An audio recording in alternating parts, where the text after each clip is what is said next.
Hello, today is Monday, June 9th. Welcome to episode 462 of Fault Lines, the National Security Institute's podcast to get you quickly up to speed 3 times a week on the national security and foreign policy debates shaking up America. I'm NSI Deputy Executive Director Martha Miller. I'm joined by Advisory Board Member Lester Munson and NSI Fellow Jessica Jones. Today, we're turning our focus to Northern Europe, where Swedish authorities have just confirmed a wave of coordinated sabotage targeting telecom towers, about 30 in all, clustered around the E22 highway on Sweden's eastern coast. These attacks, first publicly acknowledged just a few days ago, involved cables being cut, technical equipment destroyed, nothing stolen, clear signs of deliberate disruption. Swedish police, the telecom regulator, the security services, and are treating this as part of a targeted campaign, likely hybrid or gray zone activity designed to probe and destabilize. The broader context here is a surge in sabotage, espionage, and cyber attacks across the Nordic countries, widely attributed to Russia. And there's growing concern about Chinese involvement as well. So why does this matter? The Nordic states have been a laboratory for total defense, mobilizing government, business, society to counter hybrid threats. Their experience is becoming a model for resilience as Western democracies face brazen attempts to undermine critical infrastructure and public trust. Jessica, I'd like to go first to you. Tell me, what bet there? These are obviously, here we are, Finland and Sweden are new NATO allies. I think, the timing of their accession to NATO and the increased attacks are very interesting. How is NATO handling hybrid warfare and gray zone activity? Do you think NATO is on the ball? I'm going to say, I'm going to warn. I'm interested to see what our resident Norwegian Lester Munson has to say after this. Everyone buckle up. But I'll take the more traditional, take, which is, hybrid threats that you've discussed are kind of the new normal, right? When it comes in Northern Europe, you've seen an increasing amount of hybrid warfare. We've talked both on the show, and I know NSI has done a bunch of programming about, undersea cable disruptions, a growing number over the last few years that not only can, cost tens of millions of dollars to fix, it disrupts service, it, undermines kind of public confidence in institutions across Norway and Finland and the like, and Sweden. And so this is kind of the latest example, right? And so you see NATO, they have a new maritime effort, Baltic Sentry. They started this year kind of in response to this increasing number of attacks, multi-domain across maritime patrols. You've got drone and, naval drone, underwater vehicles. They're, looking for doing mine countermeasure vessels to try to tamper down the number of disruptions they're seeing.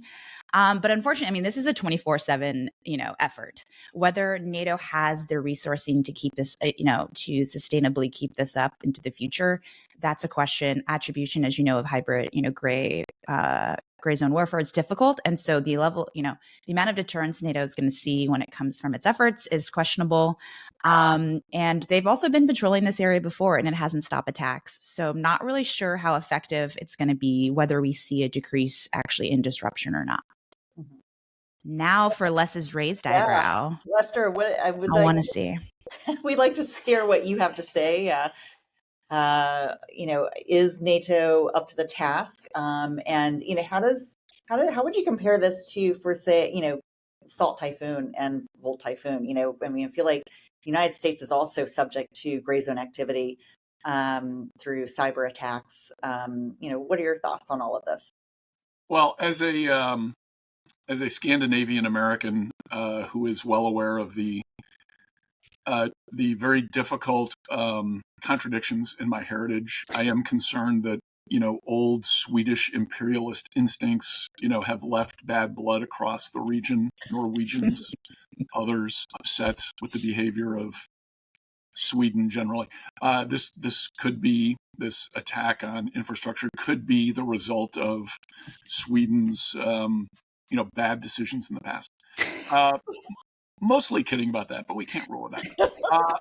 I think attribution is hard, as we pointed out. We don't really know. Is it a paranoid conspiracy about 5G possibly installing COVID in our brains? There are people who believe that. Is it Russian gray zone activities? Is it UFOs? Folks, there's a lot of mysteries out there. What does the Pentagon UAP office have to say about this? I think my real comment is, let's be focused on the things that matter here. Yes, there are some gray zone activities from the Russians, but think about the things that are making a difference on the battlefield in Ukraine.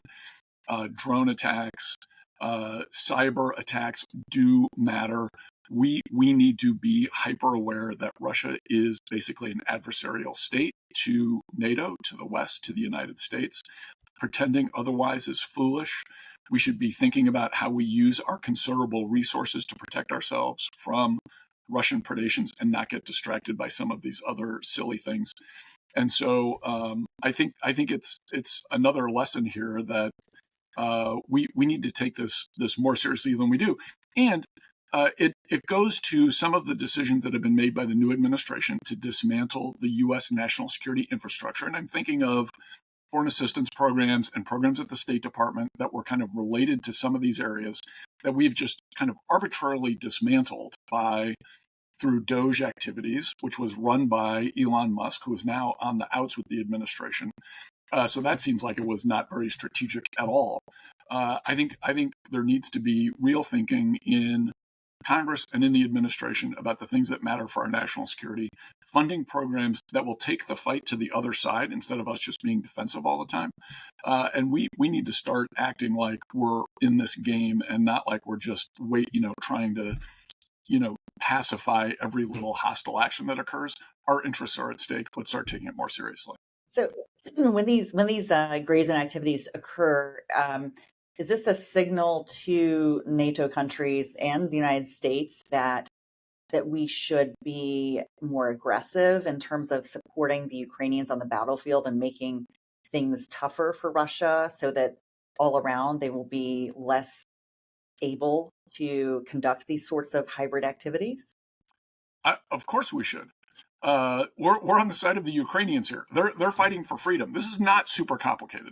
And yes, there's some Russian propaganda efforts through various media personalities that are ridiculous, and we should treat them like they're ridiculous and focus on the things that actually matter for our national interests. But more importantly, we need to be taking the game to the other side. There's no reason we can't be engaged in gray zone activities, that we can't be undermining the very corrupt and illegitimate nature of some of these governments that are opposed to us. And I'm thinking of all four: North Korea, Iran, Russia, and China. Why aren't we taking the fight to them? Why do we sit back passively and let them mess with us? That's really, really irritating. That's not how we should be handling this. We should be more forward-leaning. Love that. Okay, Jessica, any additional thoughts? I'm just sitting here with my coffee, listening to Les Munson. Clearly had some road rage coming into the office this morning. So seeing, what he thinks this morning.